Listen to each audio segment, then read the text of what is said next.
Hello, welcome to iAuthentic, a support forum for people who have partners with long-term illnesses or disabilities.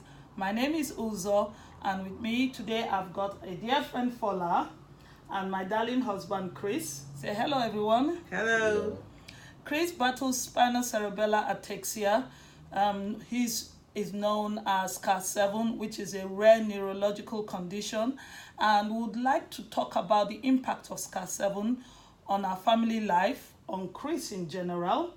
And yes, we'll start off with Chris saying a little bit about himself. Chris? Hello. I'm Chris. I was diagnosed with spinal cerebral ataxia about 23 years ago. In simple terms, it's ailment that affects your spinal cord, parts of your spinal, your central nervous system. So it affects your speech, your eyesight, your hearing, your mobility, your coordination, and in fact your hearing. Some people. There's 7 in Spinocerebellar Ataxia 7. It's just the number for variant. You can have 7, there's 1, there's 2, there's up to 26. Each variant comes with its own package of ailments. So people who suffer SCA7, have the eyesight affected, their hearing, their mobility. If you suffer SCA5, you may not have your eyesight affected. You may have only your mobility, or maybe your speech, or your bladder. It just varies in that way. So really, in a nutshell, that's what it's about, just an element that affects parts of your central nervous system. So Chris, just to help us a little bit, when you were diagnosed with this so many years ago, how did that come about and how did you feel? At that time, I didn't quite feel disturbed in the sense that I wasn't symptomatic. There was nothing stopping my show, as you Your say. show? There was nothing stopping Wait, my just a show. minute. What? Tell me a bit about your show. Well, there was nothing really getting in the way of things I had to do every day. That sounded like a boy thing, didn't it? I pretty much did everything that everybody else would do. So I went to school, went dancing, went, running. Salsa dancing? Pretty much like everybody. I had a family, got involved with girls. Oh, girls. Before he had the family, before he got married. And then it was just an answer to a question. It was, why do I lose my balance when nobody's pushing me? Or why did I trip and fall on the football field when I wasn't being tackled? And so I went to the doctor. We had a blood test, and I was diagnosed with this. Part of the reason why I went to the doctor was my father at this time was showing symptoms of this same ailment. He was losing his balance, his coordination was bad, and we thought at the time, he's probably just getting old. Bearing in mind he was only 53 years old, but we didn't give it a second thought, you know. Just thought I was one of those things. Mm-hmm. And so I guess over the years you've noticed changes, you know, from tripping up at football to where you are now. Can you just sort of explain how things have changed for you over that period of time? I think we're talking about 23, 24 years now, isn't it?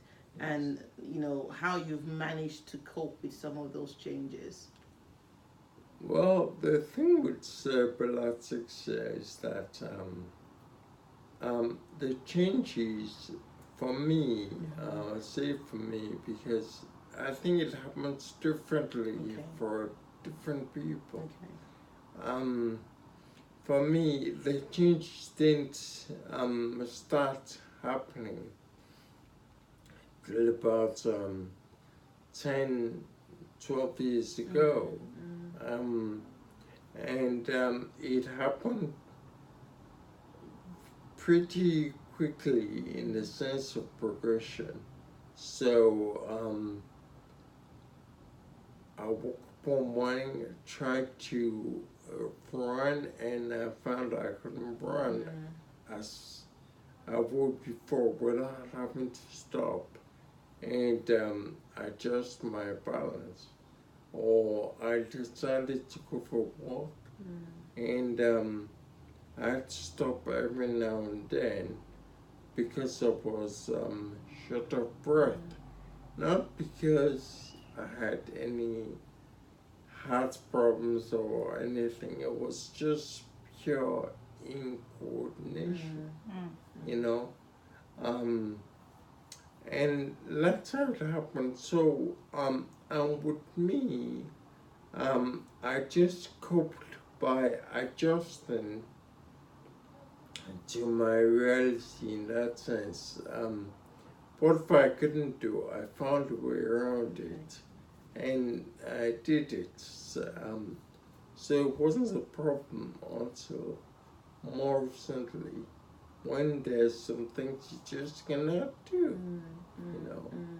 And I guess that is where perhaps you Uzo come in, because you also would have had to walk this journey alongside Chris. And I'm not sure whether you also understood, you know, in those early years what to expect and or how you dealt with it. Well, I think I'm naturally an optimist. And also a realist. I'm one of those that think, oh, okay, we're where we are, so what do we do with where we are? And I know at the beginning it used to drive Chris mad because he wanted someone who would listen to him, and instead I was always coming up with suggestions. You know, why don't you do it this way? And I'm just like, I just want you to listen to me. So it I had to learn to slow down for him. I had to learn to slow down and listen to him. I mean, I'm still learning. It's still, you think you are quite there, but then something happens and then you realize you are not there yet. You are not quite there yet. So I had to slow down a lot. And even with his adjusting, it took a while for him to adjust, because your brain is telling you to do something quickly, but your body is not reacting as fast as your brain is telling you to do. So he had to unlearn all that part. Remember, sweetheart, you had to learn to now, when your body is telling you to stand up, you have to, when your brain is telling you to stand up, you have to wait for your body to whatever, and not just think that you're getting up quickly, because the coordination is not quite there for. So it's yes, it's for everyone, for both of us, and for both of us, we had to learn how to adjust with time. But it was something we had to. It was like learning on the job, because there was no manual. There was nothing to tell us or to prepare us for what was to come. So I guess in my mind, I'm thinking, did you ever get angry?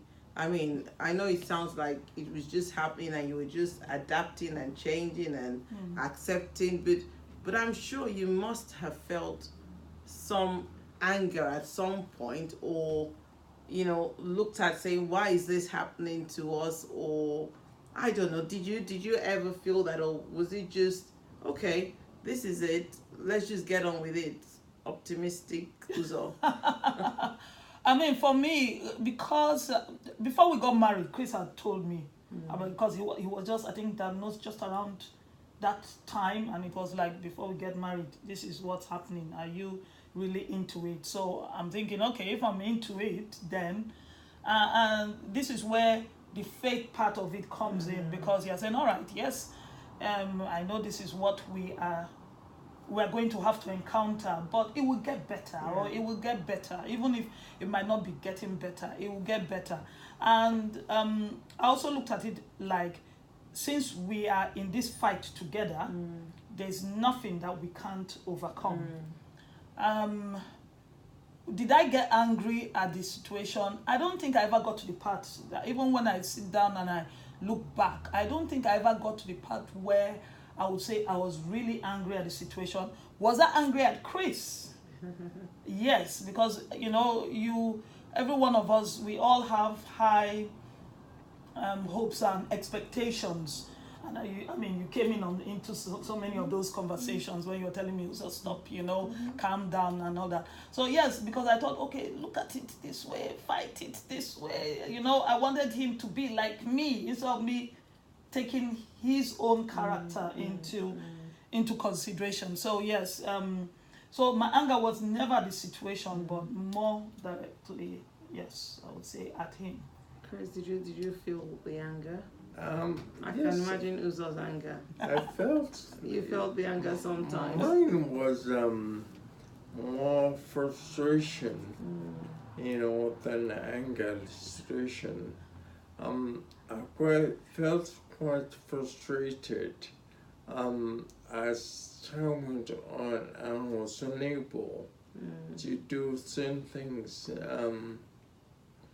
and so you can imagine, if you want to take your children.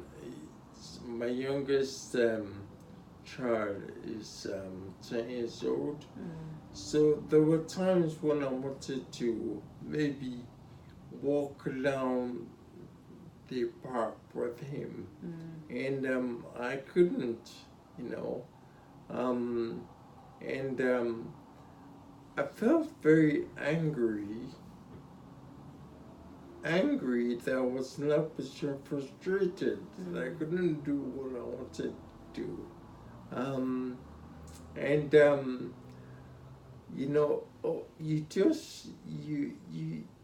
you become, I won't say you adjust, but you just take it in. As time goes on, you learn to cope with the inadequacy, and it's not a very pleasant feeling. It's something you do because you need to do it. There are people around you who you want not feel so alienated, not feel so out of it. You want them to share in your feelings, and the worst way is if you keep tripping up and getting angry verbally. You tend to drag them more. Yes, that's a good point. And I think it's about how you manage all of that. And you did raise the point of the children, you know. And I think, just hearing what you said about some of the things that you would want to do with your son that you may not be able to do, how have you sort of helped the children to sort of understand and to, appreciate? And because I know you're a lovely family, I see the family, so I know your family, and I love your kids to bits, and they're always there, and they just get on with it, So how have you been able to do that? Chris, you first. Come on, tell me how. I think the only way I have been blessed really with the lovely children and the wife I have, because somehow these children have just grown up and adapted to my unable to do certain things, and they just get on with it, you know. It's really amazing. You look at the last born, Kanye. He's very protective with that, you know. You're like, strange, but you know, it's just the way it is. Excellent, and I think that that's really, really good to hear you say. I guess I want to ask you to sort of help us to also understand, you know, where you're at right now. You know, how is Chris today? You know, what do you feel today? You know, and what's your view about everything today? Because I'm sure that would have changed over the years. You know, and so how are you today, Chris? Today I'm better now was a year ago. I hope I showed them better now was to the people around me. But inside I feel a lot calmer. Because over time I've learned to cope with my inabilities and not make them so obvious to everyone that they get in the way. So, you know, I don't drive. My children, no, I don't. I I try not to put the burden on my wife to drive. If she does not need to, you know, I could say, oh, we're gonna go with mommy when she's going out, and we'll stay for this one hour. And they're like, oh, yeah, why can't mommy come and pick us up? I'm like, because mommy's not gonna try, you know? And somehow they've gotten to understand that bit. And it's just one of the things we do. It's all work in progress. You know? It is. Yeah, I'm sure it is. I'm sure it is. So are there areas where you feel, you know, you're working on more than others? You know, are there some areas where you feel more challenged than others when you think about yourself personally, but also when you think about the family? Yes, for me, it's like I used to say years ago, myself and my wife never used to quarrel about money. We just never did. But Was now, that when you were working? Because you used to work as a project. as a project manager. Exactly. And I did quite well. Yes. In the different roles I had, and I earned quite a bit of money. I guess then I was in that cloud or cocoon where I was just in charge. You want to put it that way, you know? And then I'm no longer in charge. And you're thinking, this is a role reversal. And it's not a good feeling. It's just, you look at it, I look at it as a temporary situation. Somehow things will change. As they say, you see the light at the end of the tunnel, and it's not an ongoing train, you know? Yes. So money, I mean, I guess for you, Uzo, what would you say about the money?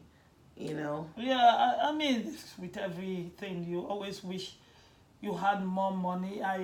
Sometimes I think for me when I struggled with this thing during the time of the struggle was with everything was thinking we didn't plan for the future enough. We knew we didn't know what was coming, but we didn't plan the way we should have planned. And yes, the role reversal also wasn't too it wasn't too palatable, will I say, because I now had to play the part of being the father figure and bringing in the money, and I would say I'm a very confident woman. I'm very driven, but you still want to be able to look up to your husband. You still want your husband to be your husband, and that was a struggle. That was also a struggle because he couldn't be that. And it was, how do we move from here?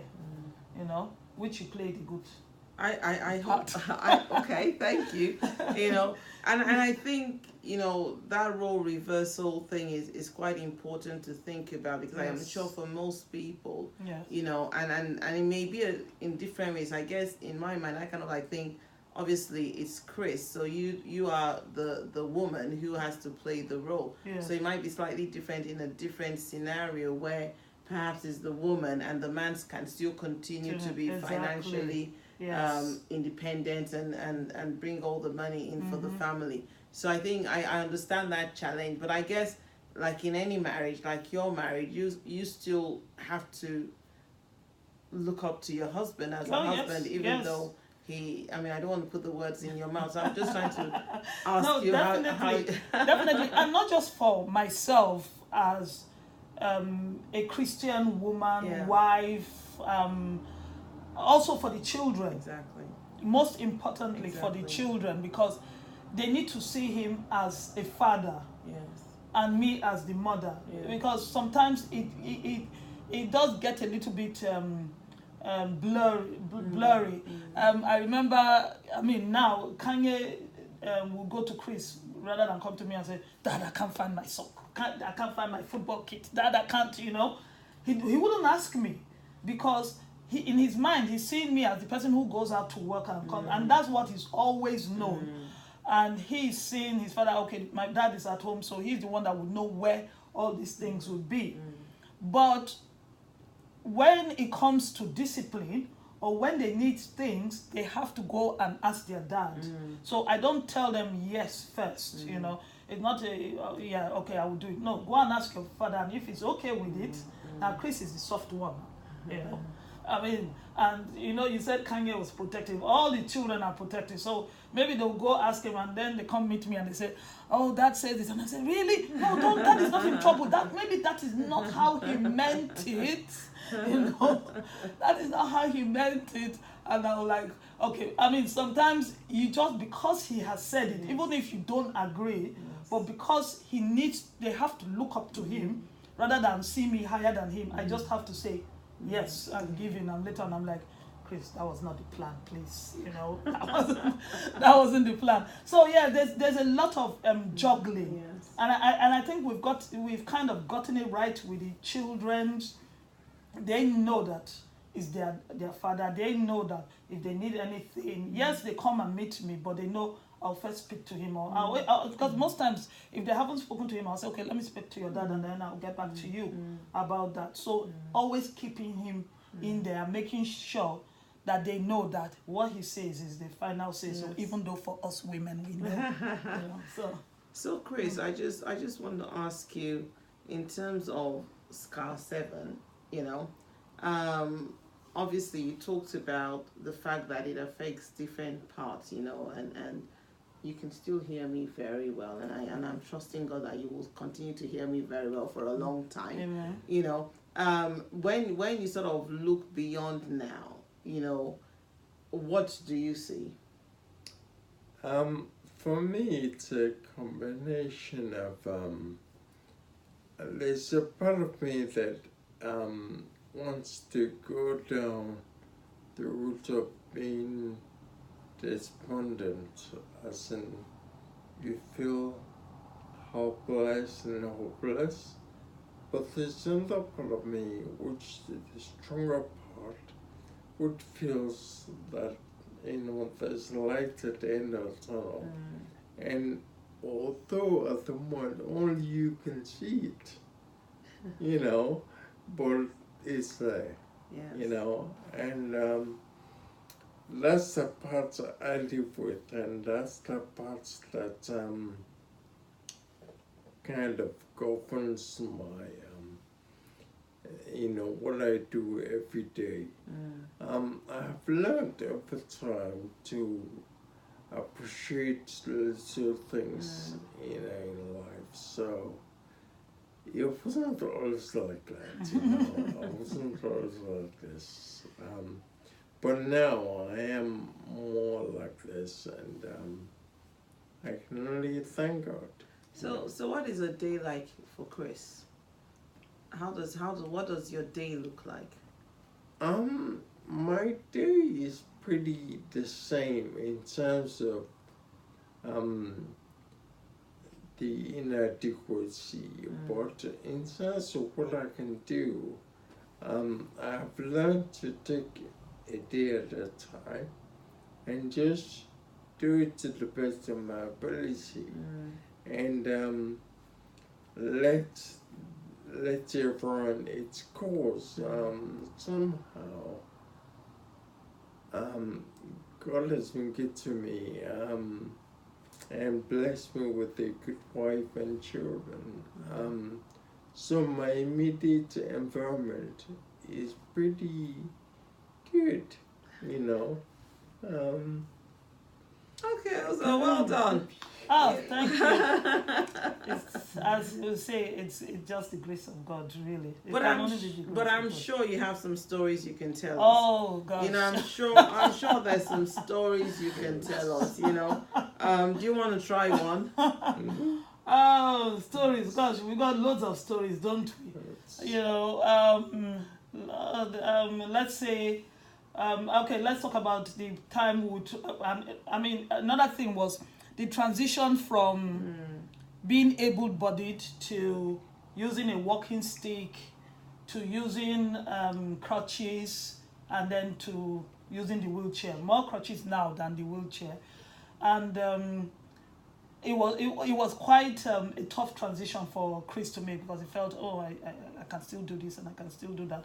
And when we're traveling, we decided we were going to book disability assistance for you, disabled assistance. And then we got to the airport and I was like, no, I'm fine. I can't, I'm okay. And I didn't want to push him, because I thought, okay, all right, here we go. And this was Gatwick Airport. So we decided to walk down, and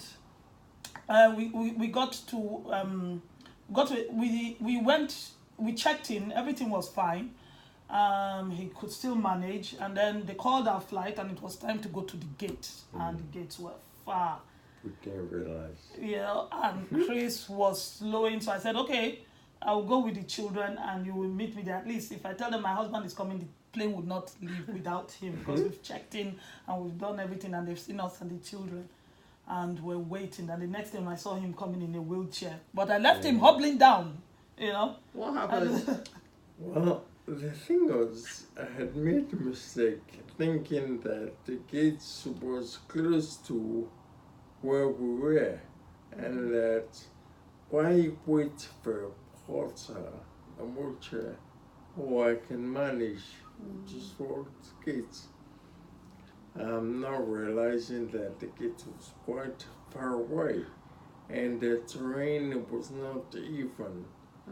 So there was hardly, we was going with the children, and I was hurrying to get to the gate. And I was walking up a slope, and there was a porter coming the opposite direction, and he saw me and he goes, "Oh, you should have assistance in a wheelchair." And I go,